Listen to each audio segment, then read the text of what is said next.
I turned 25 on a Tuesday, and that's the day my family decided to destroy me in front of everyone I'd ever loved. You're worthless. You've always been worthless. And honestly, we're embarrassed to even call you family. My older sister Lauren said that, out loud at my birthday dinner, in front of 40 people.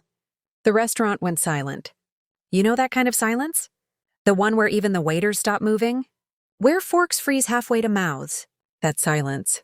I stood there at the head of the table, wearing the dress I'd bought specifically for this night. Navy blue. Simple. I'd done my hair. Put on makeup. I'd been excited. My mom sat 3 seats down, staring at her plate. My dad examined his wine glass like it held the secrets of the universe. My brother Jason smirked. Actually smirked.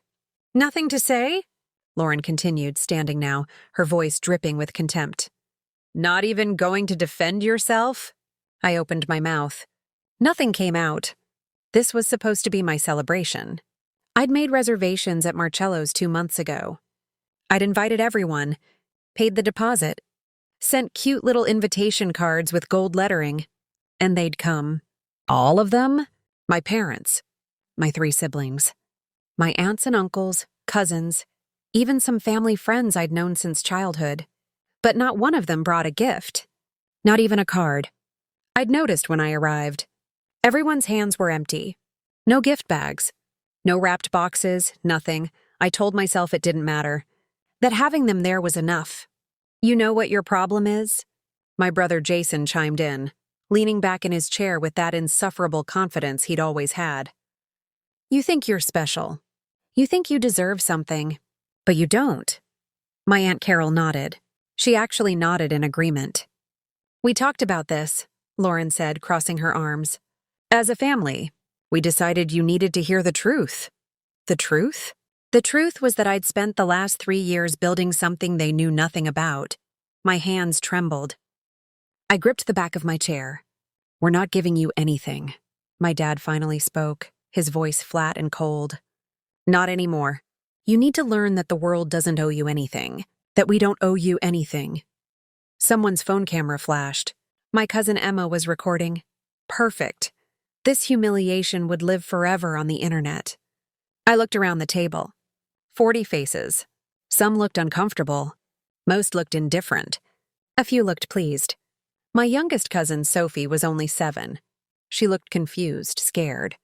She was the only one who seemed to realize something was very, very wrong. So that's it? I whispered. That's my birthday present? Public humiliation? Consider it a life lesson, Lauren said with a smile that didn't reach her eyes. I stood there for what felt like an eternity, but was probably only 30 seconds. My heart pounded so hard I could hear it in my ears. My vision blurred at the edges. Then I did something I'd never done before. I smiled, not a sad smile, not a broken smile, a knowing smile. Okay, I said quietly. Thank you for making this so clear. I grabbed my purse, turned, and walked toward the exit. My heels clicked against the marble floor. Each step echoed in that awful silence. Behind me, I heard my mom say, "Well, that was dramatic." Laughter followed. I pushed through the restaurant doors into the cool evening air, pulled out my phone, and made a call I'd been avoiding for 6 months. Marcus, it's me. I'm ready. Let's do it. Because what my family didn't know, what they couldn't have possibly known, was that 3 years ago, I'd started a small online business from my tiny apartment. And 6 months ago, that business had been acquired by a tech company for $50 million, and tomorrow I was going to give away $50,000 worth of gifts, just not to them. I didn't sleep that night. I sat in my apartment, the same small studio I'd kept despite the money, staring at my laptop screen until sunrise. Marcus Chen was my financial advisor, former Wall Street guy who'd gone independent. He'd been telling me for months to go public with my success. To move, to upgrade, to live like someone who'd actually made it. I'd refused every time. Why? He'd asked during our last meeting. Because I'm not ready to lose them yet, I'd admitted. Stupid. So incredibly stupid. At 6 a.m., my phone started buzzing. Text after text after text. Lauren, you embarrassed us last night. The least you could do is apologize. Jason, real mature, storming out like a child. Mom, your father and I are very disappointed in your behavior. Not one of them apologized. Not one acknowledged what they'd done. I blocked all their numbers. Then I opened Instagram and started scrolling through my followers. 22,000 people. Most of them customers who'd bought from my online store over the years. Women who'd supported my little jewelry business when it was just me, a workbench, and a dream. I'd never told my family about the business. They'd always dismissed my little crafts hobby. My dad had literally laughed when I said I was going to sell handmade jewelry online. Nobody makes real money from that nonsense, he'd said. Turns out, when you create something beautiful and authentic, people notice. And when a tech company wants your brand recognition and customer loyalty, they pay. A lot. I started making a list. A very specific list. First name, Sophie Chen, my server from the coffee shop I'd been going to for 3 years. Single mom, 2 kids. Always kind. Always remembered my order. Always asked how my day was going. Second name, Marcus Williams, elderly man I'd met at the bus stop 2 years ago. We'd talked for 20 minutes about his late wife. I'd seen him there every week since. Always alone. Always reading the same worn copy of poetry. Third name, Jennifer Rodriguez, woman from my old gym. We'd spotted each other during workouts. She'd mentioned once casually that she was saving for her daughter's surgery. Something about a spinal condition. I'd never forgotten. The list grew. 20 names. Then 30. Then 50. People who'd shown me kindness. Strangers who'd smiled. Service workers who'd made my day brighter. People who'd helped me when I was nobody. Not one family member made the list. At 9 a.m., I called Marcus back. I want to set up a gift-giving event, I told him. Public, filmed. I want to give away exactly $50,000 in gifts to 50 people. $1,000 each. Silence on the other end. Marcus? I'm here. I'm just making sure I heard you correctly. You want to give away $50,000? Yes. To strangers? To people who deserve it. More silence. Then when? This Saturday. 3 days from now? That's insane. We can't organize something like that in 3 days. We can. And we will! I heard him typing frantically. Okay, let me think. We'll need a venue, cameras, a system to contact these people, legal waivers, insurance. This is... Marcus. Yeah? I have $50 million. Make it happen. He laughed. Actually laughed. All right. Let's make some magic. Send me that list. I spent the next 12 hours tracking down contact information. Sophie from the coffee shop was easy. I just went there. She was working her usual shift, looking exhausted. Hey, Sophie, I said, approaching the counter. Her face lit up. The usual? Actually, I need to ask you something. Are you free this Saturday afternoon? She looked confused. I think so. Why? I'm hosting an event. I'd really love it if you could come. It's important. What kind of event? I smiled. A good one. Please trust me. Can you come? She hesitated, then nodded. Sure, I guess so. Bring your kids if you want. Her eyes widened. You know I have kids? You mentioned them once. I remembered. I watched something shift in her expression, like she couldn't quite believe someone had actually listened. That look, that's what I wanted to see 50 more times. Marcus Williams from the bus stop was next. I found him in his usual spot reading his poetry. Mr. Williams? He looked up, squinting. Do I know you? We've talked a few times. At this bus stop. Recognition dawned. Ah, yes. The young lady with the beautiful smile. How are you, dear? I'm wonderful. Mr. Williams, I'm hosting something special this Saturday. Would you come? What is it? A surprise? A good surprise. He studied my face for a long moment. You seem different today. Lighter somehow. I am, I said honestly. I finally let go of something heavy. Then I'll be there, he said with a gentle smile. Anyone brave enough to let go of heaviness deserves to be celebrated. By Wednesday night, I'd contacted 43 of the 50 people. Most were confused. Some were suspicious. A few cried when I insisted they come. Not one asked what they'd get. They just trusted me. That's when I knew I'd chosen correctly. Thursday morning, my phone rang from an unknown number. Against my better judgment, I answered. Hello? It's Mom. Why did you block us? What is wrong with you? My mother's voice was shrill, angry. I'm done, I said calmly. Done? Done with what? With all of you. You're being ridiculous. This is about last night? Grow up. We were trying to help you. Help me. You humiliated me in front of 40 people. You're too sensitive. You've always been too sensitive. This is exactly why I hung up. Then I posted something on Instagram. Just one sentence. This Saturday, I'm giving away $50K to people who deserve it. Location revealed Friday. Stay tuned. Within an hour, it had 10,000 likes. By Friday morning, it had 100,000. And my family? They had no idea what was coming. Friday afternoon, my phone exploded. Not from strangers, from them. Lauren found a way to call from a different number. What the hell is this Instagram post? Are you seriously giving away money? Our money? It's not your money, I said. It never was.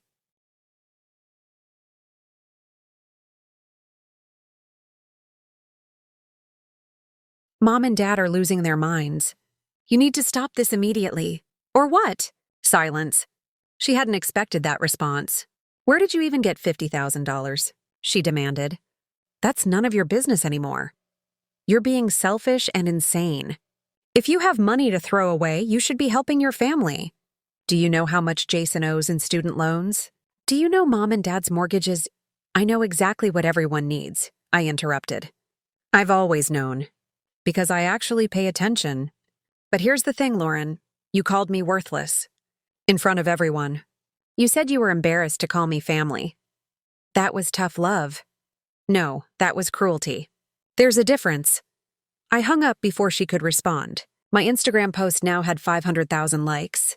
The comments were insane. This is the energy we need. Please let me come. You're an inspiration. Marcus called at 3 p.m. We have a problem. My stomach dropped. What kind of problem? The good kind. The venue I booked? It holds 200 people. We now have 8,000 people saying they want to attend. I laughed. Actually laughed. So what do? We go bigger. I found a community center with an outdoor plaza. Holds 1,500. Has a stage. Sound system. We can live stream it. Perfect. Book it. Already did. Also, I hired a videographer and security because this is apparently going viral. Viral. My quiet little act of kindness was becoming something massive. By Friday evening, the post had 1 million likes. News stations were calling. Local reporters wanted interviews. Someone created a hashtag. Die worthless no more. That one made me cry. Saturday morning arrived bright and clear. Perfect weather. Like the universe was approving. I wore jeans and a simple white t-shirt. No fancy dress this time. Just me. The community center was 3 miles from Marcello's restaurant. That wasn't an accident. When I arrived at 10 a.m., 2 hours before the event, there were already 100 people waiting outside. Marcus met me at the entrance, looking frazzled but excited. Okay, so we have 50 envelopes. Each contains $1,000 cash and a handwritten note from you. The recipients are all here. They're in a private room backstage. None of them know why they're really here. Good. Also, your family showed up. My blood went cold. What? He pointed toward the plaza. There they were. All of them. My parents, Lauren, Jason, even some of the aunts and uncles from Tuesday night. They stood near the back, looking confused and angry. How did they know about this? I asked. Your Instagram post went public. Everyone knows about this. Lauren spotted me. She started pushing through the crowd, her face red with fury. You! She screamed, pointing at me. What are you doing? The crowd went silent. Hundreds of people turned to watch. I'm giving away gifts, I said calmly, to people who deserve them. With what money? You don't have money. You're a failure. You make jewelry in your apartment. Someone in the crowd laughed. Then another. Then dozens. Because by now, thousands of people online knew my story. They knew about the business. They knew about Tuesday night. Actually, I said, loud enough for everyone to hear, I sold my jewelry business 6 months ago. For quite a bit of money. Lauren's face went white. You what? I'm not worthless, Lauren. I never was. You just never bothered to actually see me. My dad pushed forward. Now wait just a minute. If you have money, you have a responsibility to your family. We raised you. You told me I deserved nothing, I shouted. My voice echoed across the plaza. You humiliated me at my own birthday dinner. You said you were embarrassed to call me family, the crowd murmured.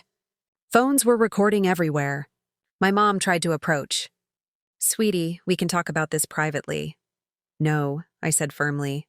We can't, because you had your chance. And you chose humiliation. Jason stepped up, trying his usual cocky approach. Come on, sis. Don't be dramatic. We're family. Family forgives. Family also doesn't destroy each other in public, I replied. But you did. So now you get to watch what happens when someone actually values kindness over blood. I turned and walked toward the stage. Marcus handed me a microphone. 1,500 people packed the plaza. Thousands more were watching online. Hi, everyone, I said, my voice shaking slightly. Thank you for being here. My name is Emma. I'm 25 years old. And 4 days ago, my family told me I was worthless. The crowd went dead silent. They said it at my birthday dinner. In front of 40 people. They gave me nothing. Not even a card. They wanted to teach me a lesson about entitlement. I paused, collecting myself. So today, I'm going to give away $50,000. But not to them. To 50 people who showed me kindness when I was nobody. When I had nothing. When I was just a girl selling handmade jewelry on the internet. Cheers erupted. Loud, thunderous cheers. I looked back at my family. They stood frozen, realizing they'd been played. First recipient, I called out. Sophie Chen, can you come to the stage? Sophie emerged from backstage, looking terrified and confused. Her 2 kids held her hands.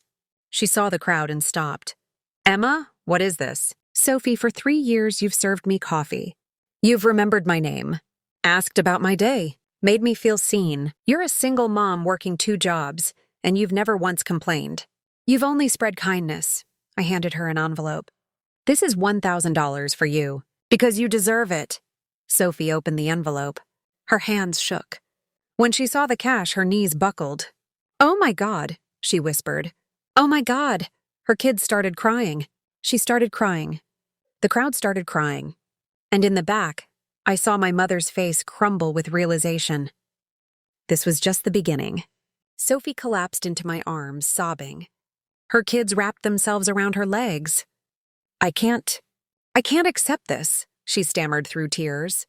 You can, and you will, I said firmly. You deserve this, Sophie. You deserve so much more than this. The crowd erupted in applause. I looked out at the sea of faces, strangers who somehow understood what this meant. In the back, Lauren was trying to push forward again. Security stopped her. That's my sister's money, she screamed. She can't just give it away. A woman near her turned and said, Actually, she can do whatever she wants with her money. That's how money works. Laughter rippled through the crowd. I helped Sophie off the stage and called the next name. Marcus Williams. The elderly man shuffled forward, confused, still clutching his poetry book. When he saw the crowd, he stopped. What on earth? He whispered. Mr. Williams, you sat with me at a bus stop 2 years ago. You told me about your wife, about how she loved poetry, how you read to her every day when she was sick. You made me believe in love again after a bad breakup I never told anyone about. His eyes glistened. This is $1,000. Please use it for whatever brings you joy. Maybe buy some new books. Maybe visit somewhere you and your wife always wanted to go. He took the envelope with trembling hands. Then he did something unexpected. He hugged me. You remembered, he whispered. In this whole cruel world, you remembered an old man's story. Because that's what decent people do, I said into the microphone, loud enough for everyone to hear. They remember, they care, they see each other. My father's face had gone from angry to pale. He was starting to understand the math. 50 people, $1,000 each. That wasn't pocket change I was throwing around. Jennifer Rodriguez, I called. A woman in her late 30s came forward, limping slightly. I remembered why. Jennifer, we worked out together at the gym. You mentioned your daughter needed surgery. Spinal surgery. You were saving every penny, working overtime, selling things. You never asked anyone for help. You just kept pushing.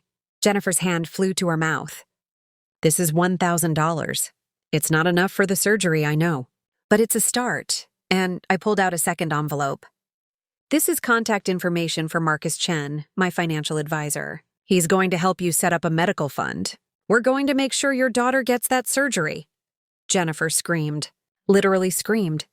Then she fell to her knees on the stage, sobbing so hard her whole body shook. Why? She gasped. Why would you do this for me? I'm nobody. We barely talked. You're not nobody, I said, kneeling beside her. You're a mother fighting for her child. You're a warrior, and you deserve help. The crowd was crying now, openly.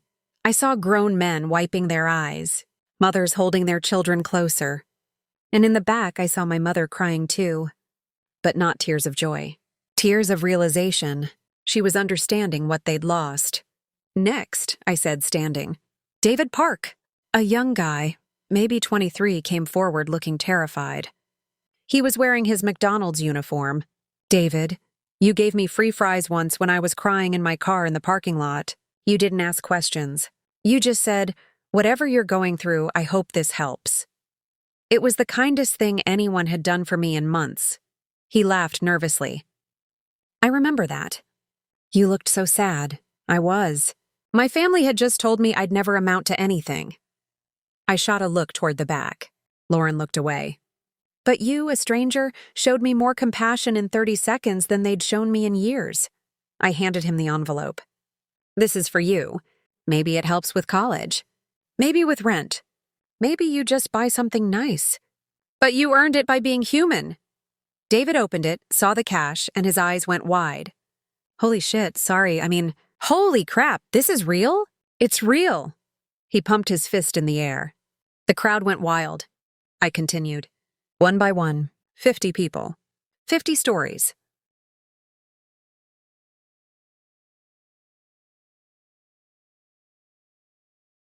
A nurse who'd held my hand during a panic attack in the ER. A teacher who'd donated books to my community center volunteer program. An Uber driver who'd talked me through a breakdown at 2 a.m.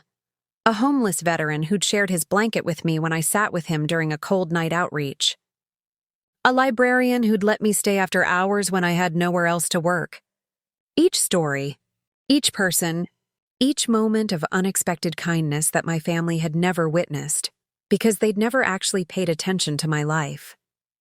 By person number 25, the live stream had 3 million viewers. By person number 35, my family had moved closer, unable to look away. By person number 40, my mother was openly weeping. And then came person number 43, Maria Santos. An older Latina woman came forward, holding a young girl's hand. The girl was maybe 10. Maria, I said softly. You clean offices downtown. I saw you working late every night when I was building my business. You'd smile at me, encourage me. You told me once that your granddaughter wanted to be an artist, but you couldn't afford supplies. Maria nodded, tears already streaming. This is $1,000 for you. And this, I pulled out a large bag, is art supplies for your granddaughter? Canvas, paints, brushes, everything. The little girl gasped. Maria sobbed. The crowd erupted. That's enough! Everyone went silent. My father had pushed past security. He stood at the foot of the stage, red-faced and shaking. This is insane. This is our family's money. No, I said coldly. It's my money. I earned it, alone, while you mocked me. We're your parents. You deserve exactly what you gave me, I interrupted. Nothing, the crowd gasped. My father opened his mouth, closed it, opened it again. You're making a huge mistake, he finally said, his voice cracking. You're going to regret this. The only thing I regret, I said, my voice steady, is believing for 25 years that your approval mattered more than my own dignity. Something shifted in his expression. Horror. Recognition. Shame. Too late. I turned back to the microphone. 7 more people to go? Let's continue. But before I could call the next name, something happened that changed everything. A voice called from the crowd, young, angry, familiar. Aunt Emma, wait! My 15-year-old nephew Derek, Jason's son, pushed through the crowd. And what he did next made my entire family freeze in terror. Derek climbed onto the stage, his face flushed and determined. Jason lunged forward. Derek! Get down from there right now! No, Derek said into the microphone I'd instinctively handed him. His voice cracked but held firm. I'm not doing this anymore. The entire plaza went silent. 3 million people watched online. Derek, son, please. Jason tried again. I said no, Derek's voice echoed. He turned to me, tears streaming down his face. Aunt Emma, I'm so sorry. I'm so sorry for what they did to you. For what I didn't say. Derek, you don't have to. Yes, I do, he interrupted. I was there. At your birthday, I sat there and watched them destroy you, and I didn't say a single word. I'm a coward, just like the rest of them. Jason had gone pale. Lauren looked horrified. My mother was shaking her head frantically. They planned it, Derek continued, his voice breaking. I heard them. A week before your birthday. They had a meeting at Grandma and Grandpa's house. I was upstairs. They thought I couldn't hear. My blood ran cold. What? They said you'd been acting too confident lately. Too happy. They said someone needed to bring you back down to earth. Lauren said you needed to be reminded of your place in the family. The crowd erupted in angry murmurs. Derek, that's enough, my mother shrieked. You're misunderstanding what you heard. I'm not, Derek shouted back. Dad said, maybe if we all refuse to bring gifts, she'll finally realize she's not special. And Grandpa said, good, she needs humility. I felt like I'd been punched in the stomach. It wasn't spontaneous. It wasn't just cruelty in the moment. They'd plotted to humiliate me. They made a pact, Derek said, wiping his face. Everyone who came to that dinner knew. They all agreed to bring nothing. To make you feel small? Aunt Carol even suggested they should say mean things to drive the lesson home. Derek Michael Harrison, you stop talking right now. Jason roared. But Derek didn't stop. He turned to the crowd. My dad told me that Aunt Emma needed to learn she wasn't better than anyone.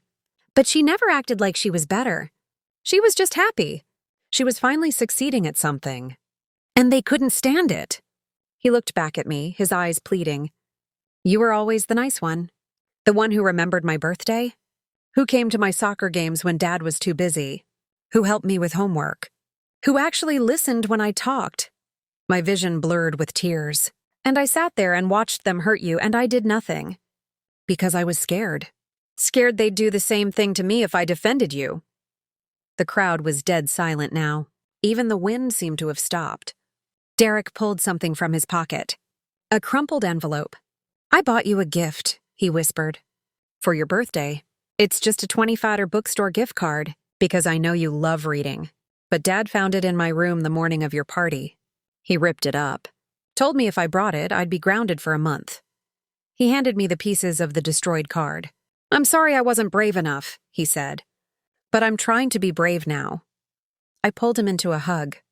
He collapsed against me, sobbing. The crowd erupted in applause. But I barely heard it. Jason was trying to climb onto the stage. Security held him back. He's my son. He's lying. He's confused. I'm not confused. Derek pulled back, grabbed the microphone again. And there's more. My family looked terrified. They know about your business, Derek said. They've known for over a year. The plaza exploded. Voices shouting, chaos. What? I whispered. Dad found your financial statements last Christmas. You left your laptop open at Grandma's house. He saw everything. The sale. The $50 million. All of it. I felt like the ground was tilting. He told the whole family. They had another meeting. They decided not to tell you they knew. They wanted to see how long you'd keep pretending to be poor. That's what Grandma said. My mother was crying hysterically now. That's not true. Derek is lying. He's making this up. I have proof, Derek said calmly. He pulled out his phone, tapped a few times, then held it up to the microphone. A recording played. My father's voice clear as day. She thinks she's so clever, keeping it secret. Let her play poor. It's amusing. But when she finally tells us, we'll make sure she understands that money doesn't change who she really is. Our daughter. Our responsibility to manage. Lauren's voice next. Exactly. She's never been good with decisions. We'll need to help her invest it properly. Make sure she doesn't waste it. Jason. I'm thinking we could convince her to buy properties in all our names. For tax purposes, obviously. The recording ended. The silence was deafening. Then slowly, the crowd turned to face my family. Hundreds of faces. All accusing. All disgusted. They were planning to take your money, Derek said quietly. That's why they humiliated you at your birthday. They wanted to break you down first. Make you feel worthless. So when they discovered your wealth, you'd be grateful when they offered to help you manage it. You'd hand it over willingly. I stared at my family, at their faces. Some looked caught. Some looked defiant. Some looked away. But none of them denied it. It's not like that, my father finally said, his voice weak. We're family. We were trying to protect you from yourself. Protect me? I laughed. It sounded hollow. You were trying to rob me. That's a strong word. That's the right word. I screamed. You plotted. You schemed. You destroyed me emotionally so you could control me financially. That's not family. That's abuse. That's fraud. The crowd was chanting now. I couldn't make out the words, but the energy was clear. They were on my side. Marcus appeared beside me holding a folder. Emma, he said quietly, I need to tell you something. Something I discovered yesterday. What? Your father. He's been trying to access your accounts. He forged your signature on documents 3 weeks ago, trying to add himself as a co-signer to your investment portfolio. The world stopped. The bank flagged it, called me. I've been investigating. He's committed a federal crime. I looked at my father. His face had gone gray. Dad? I whispered. He said nothing. Did you try to steal from me? Still nothing. Answer me! I'm your father! He exploded. That money should be family money. I had every right. You had no right, Marcus interrupted. And now you're going to face consequences. He handed me the folder.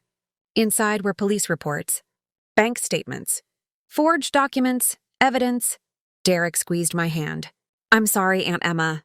I'm so sorry they're like this. I looked at this brave 15-year-old kid who'd risked everything to tell the truth. Then I made a decision. I pulled Derek close and looked directly at my family. You want to know what real family looks like? I said into the microphone. It's not blood. It's not obligation. It's not people who plot to destroy you. I turned to Derek. How much do you need for college? His eyes went wide. What? College? How much? Aunt Emma, I can't. How much, Derek? He swallowed hard. I got into art school. Rhode Island School of Design. But it's $60,000 a year and Dad said we can't afford it. He said I need to go to community college and study business instead.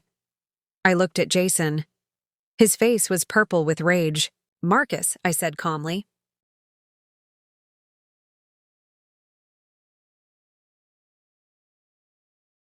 Set up a college fund for Derek. Full ride. 4 years. Housing included. The crowd went insane. Derek's knees buckled. I caught him. You're getting out, I whispered in his ear. You're going to art school. You're going to be free of them. That's my son, Jason bellowed, finally breaking through security. He stormed the stage. You can't buy my son! I'm not buying him, I said coldly. I'm saving him. From you. Jason lunged at me. Security grabbed him, but not before he screamed directly in my face. You're destroying this family. Everything was fine until you got greedy. Until you started thinking you were better than us. Everything was fine? I repeated slowly. Everything was fine when you planned to humiliate me? When Dad tried to forge my signature? When you all decided to emotionally manipulate me to steal my money? We weren't stealing. We're family. Family doesn't do this, I screamed back. Family doesn't plot. Family doesn't scheme. Family doesn't make you feel worthless so they can control you. Security was dragging Jason away now. He was still shouting, but I couldn't hear the words anymore. Lauren tried a different approach. She walked calmly to the edge of the stage, her voice sweet and manipulative. Emma, honey, I know you're hurt. I know we made mistakes, but think about what you're doing. You're airing our family's private business in front of millions of people. This is going to follow us forever. Good, I said. Her mask cracked. Good? You want to destroy your own family's reputation? You destroyed yourselves. I'm just making sure everyone knows who you really are. You vindictive little... Careful, Marcus interrupted, stepping forward. Defamation is also a crime, and we're recording everything. Lauren's mouth snapped shut. My mother pushed forward next, mascara running down her face. Baby, please. Please don't do this. I'm your mother. I love you. We can fix this. We can go to therapy. We can... Where were you? I asked quietly. What? At my birthday? When Lauren called me worthless. When Dad said I deserved nothing. When Jason mocked me. Where were you? She opened her mouth, closed it. You sat there, I continued. You looked at your plate. You said nothing. You let them destroy me. You're my mother, and you sat there in silence. I was in shock. I didn't know they were going to say those things. Derek recorded you planning it, I said flatly. Stop lying. Her face crumbled completely. I raised you, she whispered. I gave birth to you. I sacrificed everything for you. You gave birth to me, I agreed. But you stopped being my mother the moment you chose their cruelty over my dignity. I turned away from her. Back to the crowd. Back to the people who actually mattered. 7 more people to go, I announced. And then I have one final surprise. I called names 44 through 49. Each story, each gift, each moment of genuine human kindness that stood in stark contrast to what my family had become. A mail carrier who'd left encouraging notes in my mailbox. A neighbor who'd shoveled my sidewalk every winter without being asked. A pharmacy tech who'd stayed late to fill my prescription when I was sick. A dog walker who'd helped me find my lost kitten 2 years ago. A barista who'd drawn smiley faces on my cups during my darkest days. A crossing guard who'd always waved and said, "Have a beautiful day." Each person cried. Each person hugged me. Each person represented what my family should have been but never was. Finally, I reached the last name. Number 50, I said, my voice shaking. This one is special. I looked directly at Derek. Derek Harrison. Come here. He looked confused. But I already... Come here. He walked over slowly. Derek, you're 15 years old. You're brave. You're honest. You stood up when no one else would. You risked everything to tell the truth. I handed him an envelope. This is $1,000 for you, because you're the only person in my blood family who deserves to be called family. He opened it, tears streaming. But that's not all, I said. Marcus? Marcus stepped forward with a document. This is a legal document, I explained to the crowd. Derek, I'm setting up a trust fund in your name. Separate from the college fund. This is $500,000. It's yours when you turn 18. No one can touch it. Not your parents. Not your grandparents. Just you. Derek collapsed. Literally collapsed. I caught him, both of us crying now. Jason was screaming from where security held him. You can't do this. He's a minor. I'm his father. And when he turns 18, I said loudly, he'll be free of you. Financially independent, able to make his own choices, able to escape. I looked at Derek. You don't have to forgive me for not being there sooner. But I'm here now, and I'm making sure you have a choice. Thank you, he sobbed. Thank you, thank you, thank you. The crowd was losing their minds, cheering, crying, chanting. My family stood in a cluster looking destroyed, broken, exposed. But I wasn't done yet. One more thing, I said to the crowd. One final announcement. I pulled out my phone, opened my banking app, projected it onto the large screen behind me. My family's eyes went wide. This is my account balance, I said calmly. 49,327,450. The number glowed on the screen. I spent $50,000 today. On 50 people who deserved it. I spent $560,000 on Derek's future. That's $10,000 total. I tapped a few buttons. And now I'm doing one more thing. I pulled up a list of charities. Women's shelters. Youth programs. Food banks. Medical research. organizations fighting family abuse, scholarships for low-income students. I'm donating $10 million right now to causes that actually matter. I hit confirm. The screen showed the transactions processing. My mother screamed. Actually screamed like she was being murdered. My father fell to his knees. Lauren looked like she might vomit. Jason was being physically restrained from rushing the stage again. That leaves me with about $39 million, I said casually. Still more than enough to live comfortably forever. Still more than I ever dreamed of having. I looked directly at my family. And you'll never see a single penny of it, the crowd erupted. But I wasn't finished. Because standing at the edge of the plaza, someone had just arrived. Someone I'd invited specifically for this moment. Someone my family was about to recognize. And when they did, everything they thought they knew about me was about to be shattered one final time. The woman walked through the crowd like she owned the place. Designer suit, confident stride, expensive sunglasses that she removed as she approached the stage. My mother saw her first. Her face went from red to white in seconds. "No," my mother whispered. "No, that's not—" "Hello, Patricia," the woman said, her voice carrying across the plaza. It was Catherine Morrison, CEO of TechVibe Industries, the woman who'd bought my company, and my mother's former best friend from college, the friend she'd betrayed 20 years ago by sleeping with her fiancé. "Catherine?" my father stammered. "What are you doing here?" "I was invited," Catherine said, climbing onto the stage with practiced ease. She shook my hand firmly, then turned to address the crowd. "My name is Catherine Morrison. I'm the CEO of TechVibe Industries, and 3 years ago I discovered Emma's jewelry business online." The crowd leaned in, captivated. I bought one of her pieces for my daughter, a simple silver necklace with a custom engraving. It was beautiful, thoughtful, made with obvious care and skill. She pulled the necklace from her pocket, held it up. My daughter wore it every day. Strangers would stop her to ask where she got it. So I investigated Emma's business. I saw the customer reviews. Thousands of them. All glowing. All genuine. Catherine turned to me with a smile. I saw a young woman who'd built something real from nothing. Who cared about quality. Who actually listened to her customers. Who worked 18-hour days out of a tiny apartment to fulfill orders personally. My family was frozen, watching this unfold with growing horror. So I made an offer, Catherine continued. $50 million for her business, her brand, and her consultation for 3 years. She said no, the crowd gasped. She said no, Catherine repeated. 4 times. She kept saying her business was her baby. That she wasn't ready to let go. That money wasn't everything. Catherine laughed. I ended up having to offer her creative control, profit sharing, and a guarantee that we'd keep her ethical manufacturing practices. Only then did she agree. She looked at my family. So when I saw Emma's Instagram post about giving away money to people who showed her kindness, I knew I had to come.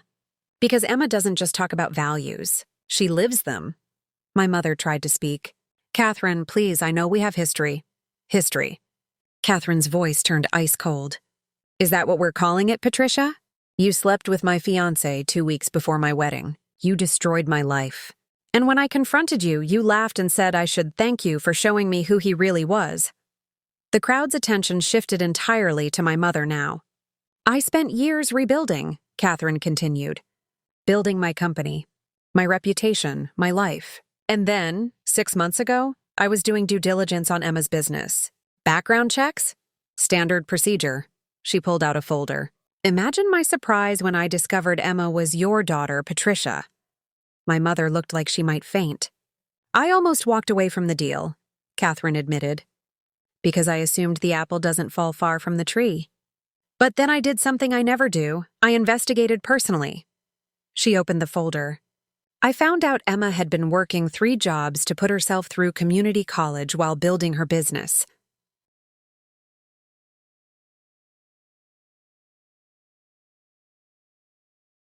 That her family mocked her silly crafts. That they never once asked how her business was doing or offered to help. The crowd murmured angrily. I found out she'd been donating 10% of her profits to women's shelters every single month since she started. that she'd personally mentored 15 other young women trying to start their own businesses, that she'd given away thousands of dollars worth of jewelry to cancer patients who couldn't afford gifts for their loved ones. Catherine's voice cracked slightly. I found out she was nothing like you, Patricia. She was better. So much better. My mother was openly weeping now, but these weren't sympathetic tears. They were tears of exposure. So I paid her $50 million, Catherine said. And I'd do it again. Because Emma earned every penny, she turned to me. Which is why I'm here today. Emma, I know you just gave away $10 million to charity. I think that's beautiful. So Tech Vibe Industries is matching your donation. $10 million to the same organizations. The crowd exploded. Absolute pandemonium. Catherine wasn't done. And because I believe in supporting people who actually deserve it, I'm adding Derek Harrison to Tech Vibe's internship program. Paid. Summer position. Starts when he's 16. He'll learn design, business, everything he needs to succeed. Derek screamed. Actually screamed with joy. Jason was still being restrained, but he'd gone limp now. Defeated. Catherine walked over to my family, her heels clicking ominously.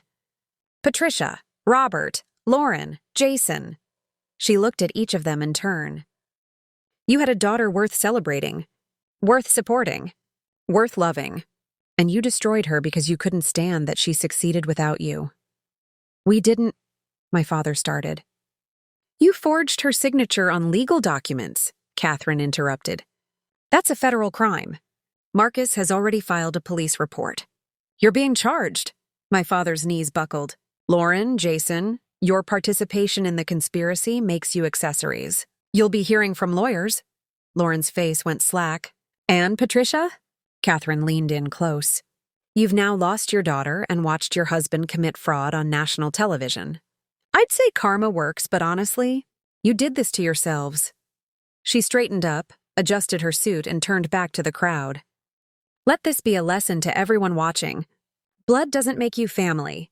Love does, support does, respect does. And when you have someone special in your life, you celebrate them. You don't destroy them. The applause was deafening. Catherine hugged me. You did good, kid. Your mother doesn't deserve you. But the world does. Thank you, I whispered.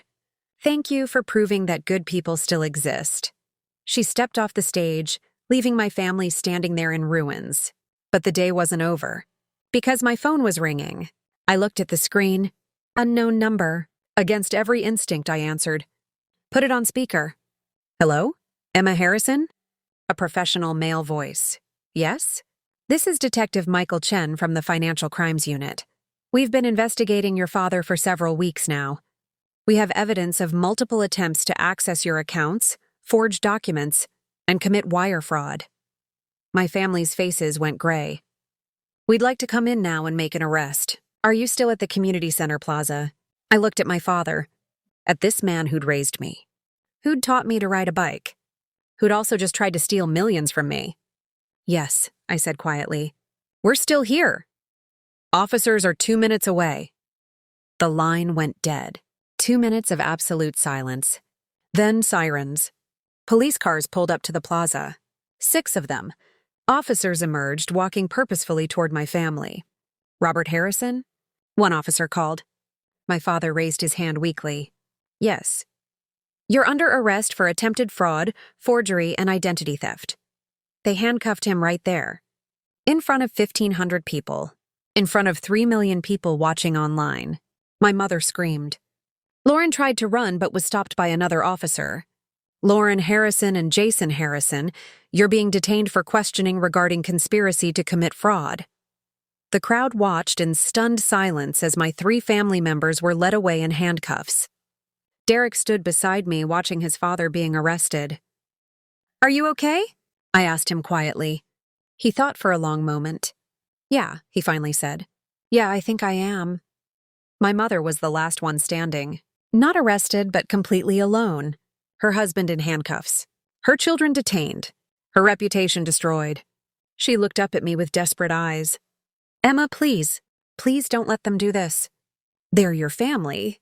Your father made a mistake, but... A mistake? I said softly. Mom, he planned this. They all planned this. For over a year. But we can fix it. We can make this right. No, I said. You can't. Because you never thought you were wrong. You thought you were entitled to my success. To my money. To my life. I'm your mother. You were my mother, I corrected. But you stopped being one the moment you chose to hurt me instead of love me. She reached for me. I stepped back. Goodbye, Mom. Emma, please. But I was already walking away. The crowd parted for me like the Red Sea. Behind me, I heard my mother collapse, sobbing. I didn't look back. 3 days later, I sat in a lawyer's office with Derek, Marcus, and Catherine. The news was everywhere. Every channel. Every website. Every social media platform. Millionaire daughter exposes family fraud. Woman gives away $50K after family calls her worthless. Tech CEO supports abuse survivor with matching donation. My phone hadn't stopped ringing. Interview requests. Book deals. Movie offers. Everyone wanted my story. I'd ignored them all. Except one. Ms. Harrison, the lawyer, a sharp woman named Victoria Chen, sat across the desk. Your father's bail hearing is tomorrow. Your mother is trying to mortgage their house to pay for it. Let her, I said. Your siblings are also facing charges. Lauren hired an expensive attorney. Jason is representing himself, which is unwise. Derek snorted. Dad always thinks he's smarter than everyone. Victoria smiled slightly. The prosecution's case is strong. Between the forged documents, the recorded conversations Derek provided, and the banking evidence, conviction is almost certain. What are we looking at for sentencing? Catherine asked. Your father could face 5 to 10 years for the fraud alone. The forgery adds more time. He'll likely take a plea deal. I felt nothing. No satisfaction. No sadness. Just emptiness. There's something else, Victoria continued. She pulled out another folder. Your family has been trying to sell their story. Multiple tabloids have made offers. Your mother gave an interview yesterday claiming you stole her retirement and that she's the real victim. I laughed. Couldn't help it. Of course she did. We can sue for defamation, Victoria offered. No, I said firmly. Let her talk. Everyone knows the truth. The recordings are public. Let her dig her own grave. Marcus cleared his throat. Emma, we need to discuss your financial security. With everything that's happened, I recommend we set up additional protections. Trusts, legal barriers. Your family will likely try to access your money through lawsuits. They can try, Catherine interjected. Tech Vibe has an entire legal team ready to bury them in paperwork if they attempt anything. I appreciate that, I said. But honestly, I'm tired. I'm tired of thinking about them. Tired of planning against them. I just want to move forward. Derek reached over and squeezed my hand. Then let's move forward. Over the next 2 weeks, everything changed. The charity donations went through. $20 million total between my contribution and Catherine's match. 12 organizations received funding. Women's shelters expanded. Youth programs launched. Medical research accelerated. Sophie from the coffee shop quit her second job. She sent me a video of her crying with relief, saying she could finally spend evenings with her kids. Marcus Williams used his $1,000 to visit Paris, the city he and his wife had always dreamed of seeing together. He sent me a postcard with a simple message. She would have loved this. Thank you for giving an old man one more adventure. Jennifer's daughter got her surgery. Fully funded. Catherine's company covered everything the $1,000 didn't touch. The surgery was successful. Jennifer sent me a photo of her daughter standing straight for the first time in years. Every single one of the 50 people reached out. Not asking for more. Just saying thank you. Just sharing how that moment, that gift, that recognition had changed something fundamental in their lives. Meanwhile, my family's world collapsed. My father took a plea deal. 7 years in federal prison. He'd be 63 when he got out. Lauren lost her job. The law firm she worked for didn't appreciate the negative publicity. She filed for bankruptcy within a month. Jason's wife filed for divorce. She got full custody of Derek, and she thanked me personally for giving her son a way out. My mother sold the house, moved into a small apartment, started working retail for the first time in 30 years. She tried to contact me 17 times. I blocked every attempt. The court cases dragged on. Depositions, testimonies, evidence presentations. I attended every hearing. Sat in the front row. Watched them squirm. Not for revenge. For closure. On the final day of my father's sentencing, he asked to speak to me. The judge allowed it. We sat in a small room, a guard by the door. He was in an orange jumpsuit. He'd lost weight. Aged 10 years and 3 months. "Emma," he said, his voice hoarse. "I need you to understand." "No," I interrupted. "You need to understand. You don't get to explain."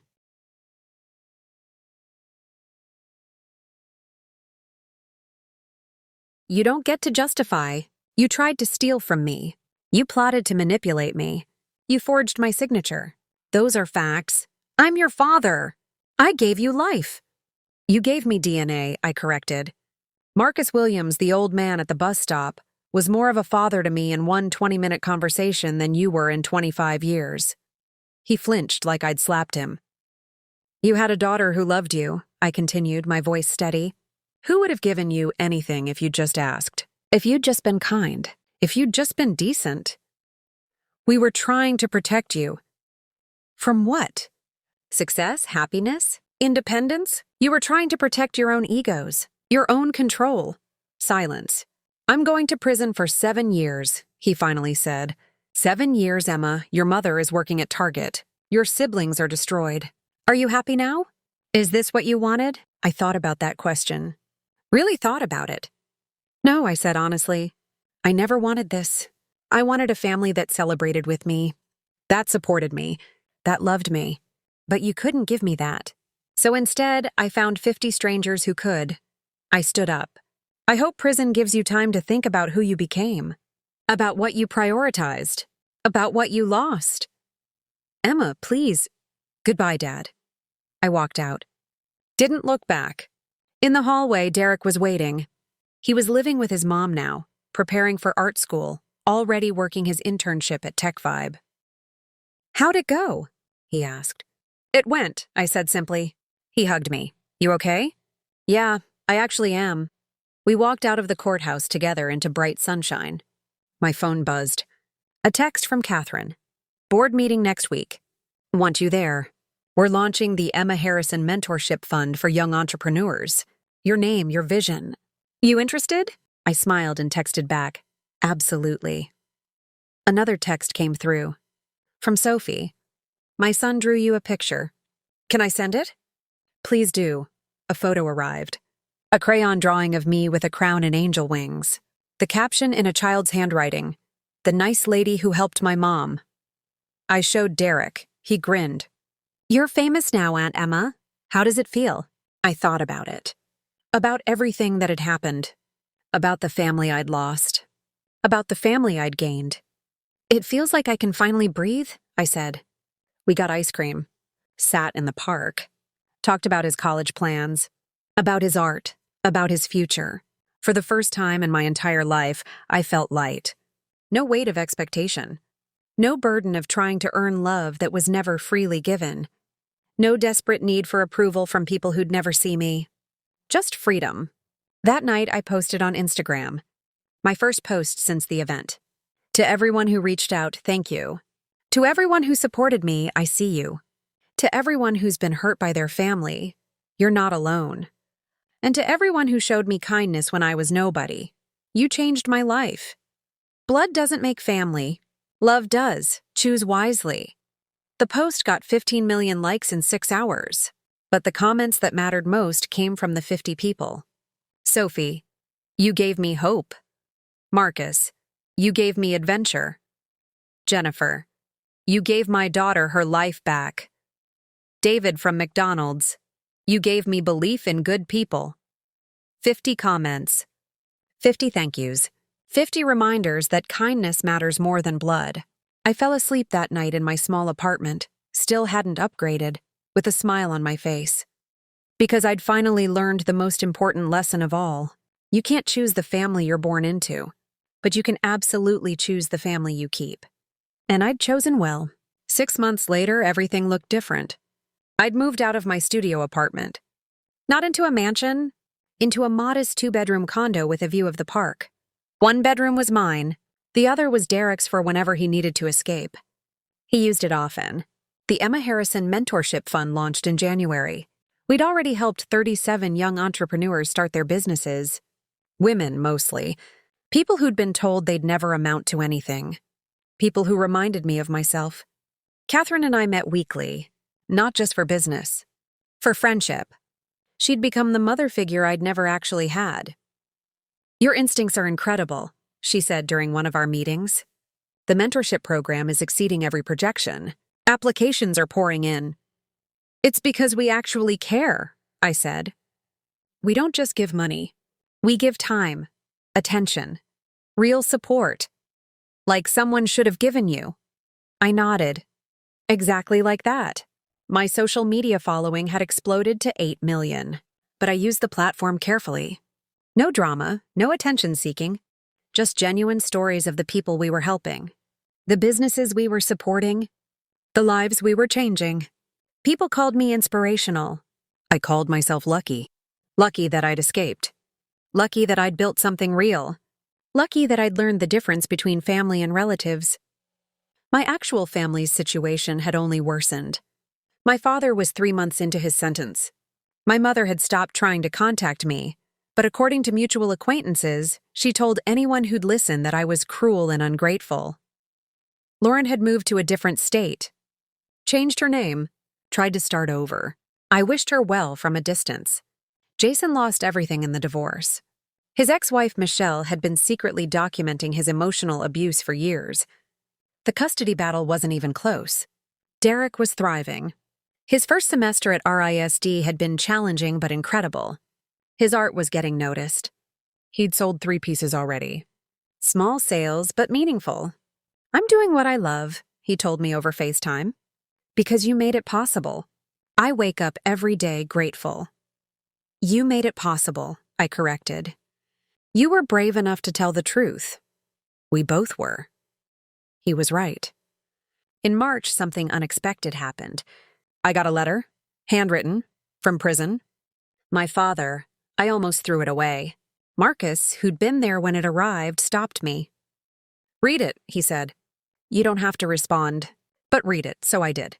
"Emma, I don't expect forgiveness. I don't deserve it. But I need you to know something. I've had 6 months to think. 6 months of nothing but time and regret. 6 months of watching other inmates get visitors while I sit alone. Your mother came once. She spent the entire visit blaming you, saying you destroyed our family." I realized, sitting there listening to her, that she was wrong. "I destroyed our family. Not you, me. I was jealous. That's the truth I couldn't admit before. You succeeded without me. Without my advice? Without my permission. And instead of being proud, I felt threatened. You made me feel unnecessary. And I hated that feeling, so I decided to make myself necessary by taking control of your money. That's not love. That's not protection. That's abuse. I called it family. I called it responsibility. But it was just my ego. I sit here now, and I see other men, fathers who talk about their kids with pride, who show pictures, who count down days until they can hug their children again. I have no one counting down for me, because I destroyed the one person who might have. I'm not asking for forgiveness. I'm not asking you to visit. I'm not asking for anything. I just needed you to know I was wrong. Completely, utterly wrong. You deserved celebration. You deserved support. You deserved a father who was proud of you. Instead, you got me. I'm sorry doesn't cover it, but I'm sorry anyway. Dad, I read it 3 times. Cried twice. Not because I forgave him, but because it was the first time he'd ever actually seen me. "What are you going to do?" Marcus asked gently. "Nothing," I said. He's right. Sorry doesn't cover it. "You don't feel anything?" "I feel sad," I admitted. Sad that it took prison for him to grow a conscience. Sad that he wasted 25 years of potential relationship. Sad that it's too late. Is it too late? I thought about that. Really thought about it. For him and me? Yes, I don't trust him. I don't want him in my life. His realization doesn't undo the damage. That's fair. But maybe it's not too late for him to become a better person, I said. Maybe 7 years is enough time to actually change. Not for me. For himself. Marcus smiled. That's generous of you. It's realistic, I corrected. I can acknowledge his growth without letting him back into my life. Those aren't mutually exclusive. I put the letter in a drawer. Didn't respond. Didn't visit. But I didn't throw it away either. In April, something beautiful happened.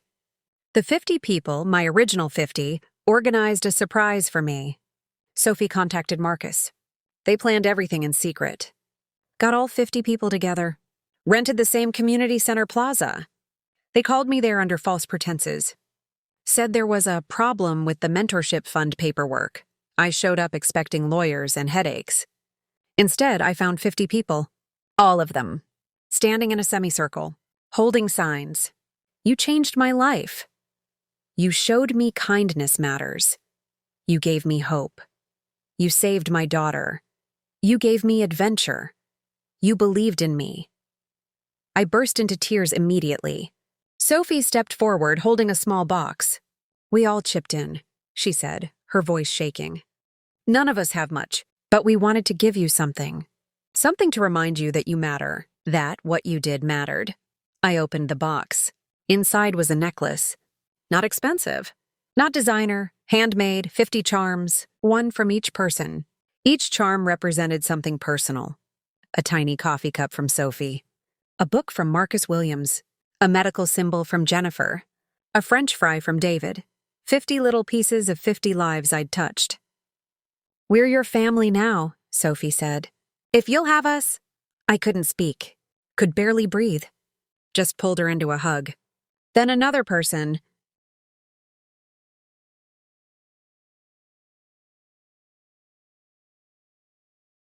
Then another. Soon all 50 people were in one massive group hug, crying and laughing and celebrating. Derek showed up. He'd been in on the surprise. Catherine, too.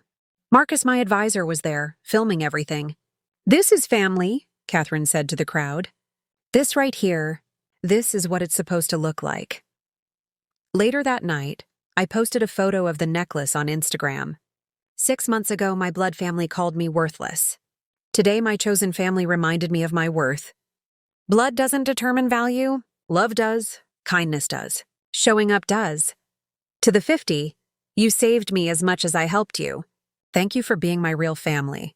20 million likes. But more importantly, thousands of comments from people sharing their own stories of chosen family, of escaping toxic relatives, of building lives with people who actually valued them. I'd accidentally started a movement. That night, Derek and I sat on my balcony looking at the stars. Do you ever regret it? He asked. Burning it all down? Never, I said without hesitation. Do you? No. Best decision I ever made was telling the truth. We sat in comfortable silence. Aunt Emma? Yeah? I'm proud of you. I looked at him. This brave kid who'd risked everything. Who'd chosen integrity over comfort. I'm proud of you too, Derek. We're going to be okay, aren't we? I smiled. We're going to be better than okay. We're going to be happy. And for the first time in my entire life, I believed it. 1 year later, I stood backstage at a TEDx event, adjusting my microphone. My hands weren't shaking anymore. I'd learned to control the nerves. 5 minutes, Ms. Harrison, a stage manager said. I nodded, taking a deep breath. My phone buzzed. A text from Derek. Kick-ass, Aunt Emma, we're all watching. Another from Sophie. You've got this. Another from Catherine. Show them what real strength looks like. The 50 people had created a group chat. It was chaos. Beautiful, supportive chaos. They sent memes, encouragement, pictures of their lives improving. Every single day, I was reminded that kindness ripples outward. The mentorship fund had helped over 200 entrepreneurs now. 15 of them had become millionaires themselves. 3 had started their own mentorship programs, paying it forward. My social media following had hit 15 million. I'd been featured in Forbes, Time, and the New York Times. People called me a philanthropist, an activist, an inspiration. I called myself a survivor who got lucky. My family story had become a cautionary tale. Documentaries, podcast episodes. Think pieces about toxic family dynamics and financial abuse. I'd declined to participate in most of them. The story spoke for itself. My father had 8 months left in his sentence. I'd received 4 more letters, each one more introspective than the last, each one acknowledging deeper truths about his failures. I still hadn't responded. Maybe I never would. Some bridges are too burned to rebuild. My mother had tried to write a book. My daughter stole my life. No publisher would touch it. She'd self-published on Amazon. It had 17 reviews, all 1 star. Lauren was working as a paralegal in Nevada under her new name. We'd never spoken again. Jason was in court-mandated therapy.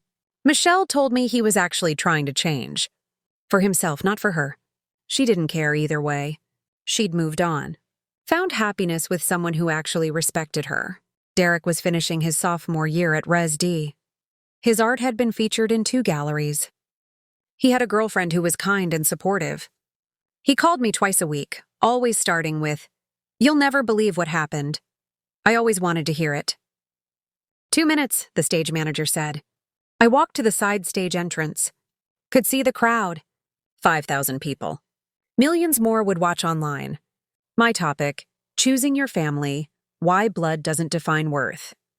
The host was finishing my introduction. Hars went viral when she gave away $50,000 to 50 strangers after her family called her worthless. But her story is about more than money. It's about dignity, about knowing your value when everyone around you denies it, about building a life that matters. Please welcome Emma Harrison. Applause erupted. I walked onto the stage. The lights were bright. The crowd was massive, but I wasn't scared. I was ready. "Hi," I said, my voice steady. "My name is Emma Harrison. I'm 26 years old, and I'm going to tell you about the worst and best birthday of my life." For 18 minutes, I told the story. Not for revenge, not for attention, but to help others recognize the signs, to show them they weren't alone, to prove that escape was possible. I talked about the planning, the cruelty, the moment I decided I was done. I talked about the 50 people, about Sophie's tears, about Marcus's poetry, about Jennifer's daughter standing straight.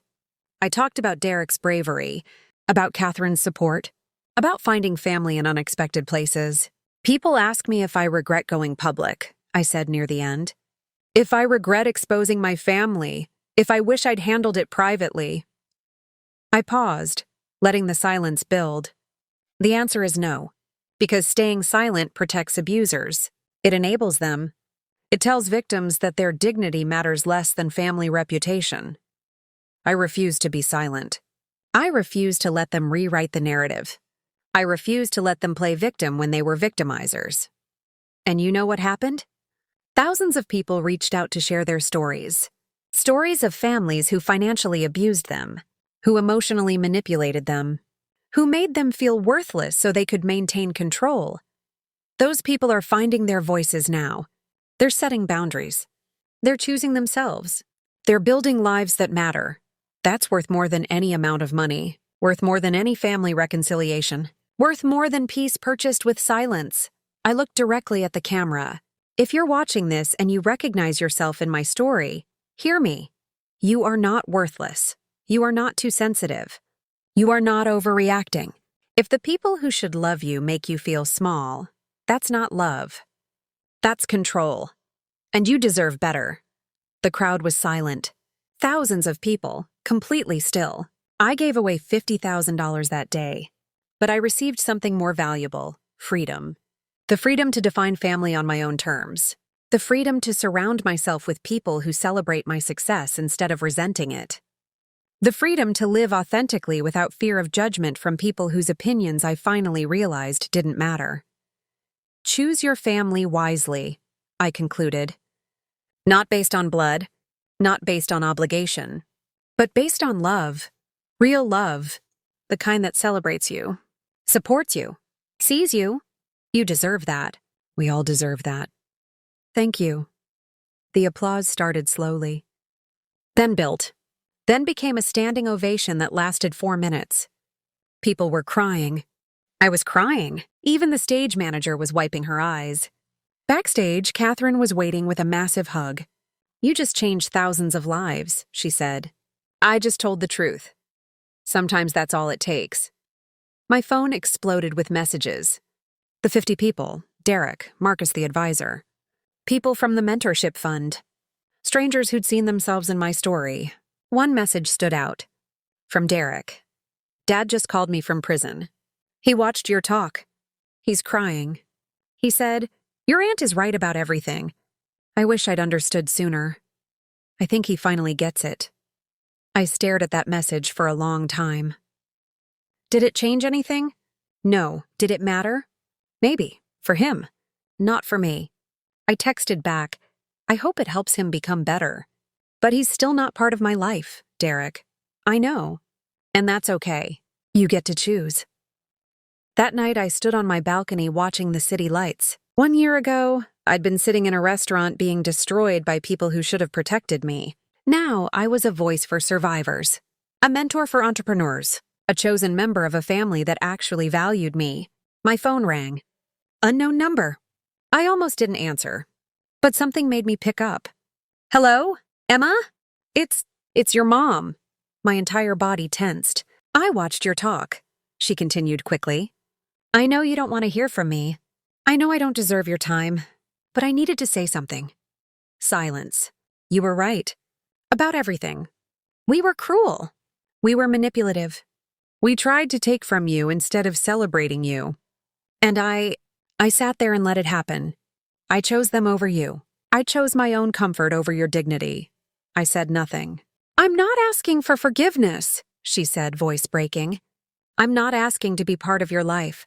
I just needed you to know that I see it now. I see what we did, what I did, and I'm ashamed." "Okay," I said quietly. "That's all I wanted to say. You deserved better.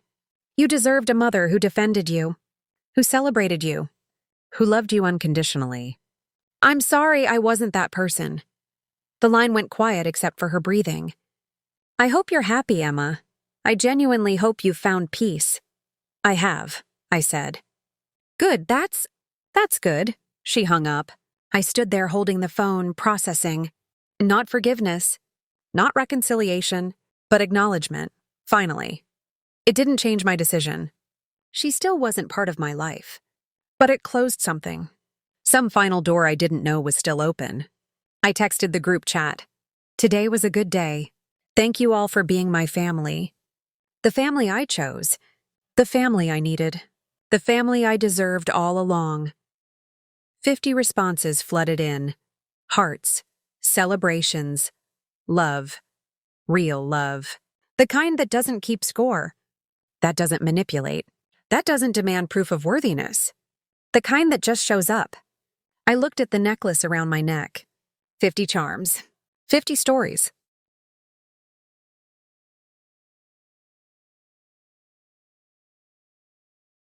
"50 reminders that I'd made the right choice. Blood doesn't make family. Love does. And I was surrounded by more love than I'd ever imagined possible. Tomorrow I'd wake up and continue the work. Help more people. Build more connections. Change more lives. But tonight I was just Emma. Not a victim. Not a hero. Not a viral story. Just a woman who'd learned her worth, demanded respect, and built a life that mattered. And that was enough. That was everything.